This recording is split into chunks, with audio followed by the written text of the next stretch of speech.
In 2007, one company controlled nearly half of every mobile phone sold on Earth. Not Apple, not Samsung, Nokia, they were untouchable. More than 1 billion people trusted their phones. Nokia didn't just make mobile devices, they defined what a mobile phone was. Reliable, durable, everywhere. Then, in less than a decade, everything changed. The company the world believed could never lose sold its mobile phone business for a fraction of what it was once worth. How does the most dominant company in an entire industry collapse so quickly? The answer wasn't a lack of money, it wasn't a lack of talent. It was a series of decisions that changed the future of the smartphone industry forever. This is the rise and fall of Nokia. Believe it or not, Nokia didn't start as a phone company. It was founded in Finland in 1865 as a paper mill. Over the decades, it expanded into products like rubber boots, cables, and electronics before discovering its greatest opportunity, telecommunications. By the early 1990s, mobile phones were becoming more than expensive business tools. They were becoming part of everyday life. Nokia recognized this shift before many of its competitors. Instead of building complicated devices, Nokia focused on what people really wanted. Phones that were simple, reliable, affordable, and built to last. That decision changed everything. Nokia's strategy proved to be a masterstroke. Throughout the late 1990s and early 2000s, the company released one successful phone after another. Devices like the Nokia 3310 became legendary for their incredible durability, long battery life, and ease of use. People joked that a Nokia phone could survive almost anything, and for many users, it actually did. As demand for mobile phones exploded around the world, Nokia was ready. Its devices were affordable, dependable, and available in countries across the globe. Whether you lived in Europe, Asia, Africa, or the Americas, chances were that someone in your family owned a Nokia. By 2007, Nokia controlled nearly half of the global mobile phone market. The company was generating billions of dollars in revenue and had become one of the most valuable technology brands in the world. To customers, investors, and even industry experts, Nokia looked unstoppable. But while Nokia celebrated its dominance, a quiet revolution was already beginning. A revolution that would soon change the future of mobile phones forever.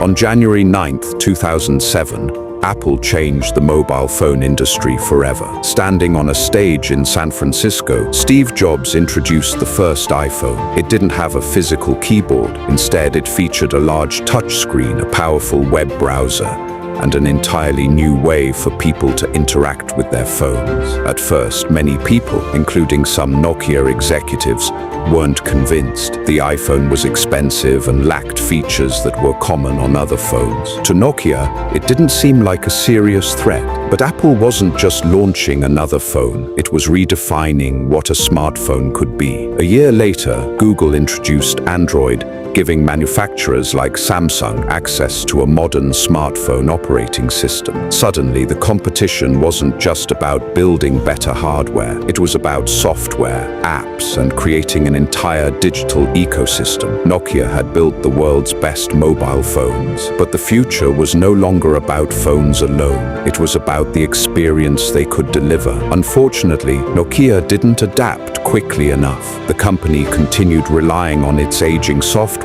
while its competitors raced ahead with faster innovation. By the time Nokia realized how dramatically the market had changed, the smartphone revolution was already well underway. What followed was one of the fastest declines in technology history. As consumers embraced the iPhone and Android devices, Nokia's market share began to collapse. The company's once dominant position disappeared year after year, while competitors introduced faster, smarter, and more powerful smartphones. Inside Nokia, slow decision-making and internal disagreements made the situation even worse. Teams struggled to agree on a clear strategy, while Apple and Samsung continued to innovate at an incredible pace. In 2011, Nokia made one final attempt to recover by partnering with Microsoft and adopting the Windows Phone operating operating system. It was a bold decision, but it came too late. Most developers had already committed to iOS and Android, leaving Windows Phone with too few apps to attract customers. Just 3 years later, in 2014, Microsoft acquired Nokia's mobile phone business for billions of dollars. For a company that had once dominated the global mobile phone market, it marked the end of an extraordinary era.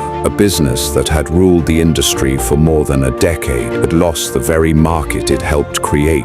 Nokia's story is about more than just mobile phones. It's a powerful reminder that no company, no matter how successful, can afford to stop innovating. Success often creates confidence, but sometimes it also creates complacency. While Nokia focused on protecting what had made it successful, its competitors focused on creating the future. The lesson is simple. In business, standing still is the fastest way to fall behind. The companies that survive are the ones willing to adapt, even when they're already winning. Today, Nokia still exists and continues to operate in the telecommunications industry, but it no longer dominates the mobile phone market the way it once did. Its rise and fall remains one of the greatest business stories ever told. So the next time you see a company leading its industry, remember this: no empire lasts forever unless it continues to evolve.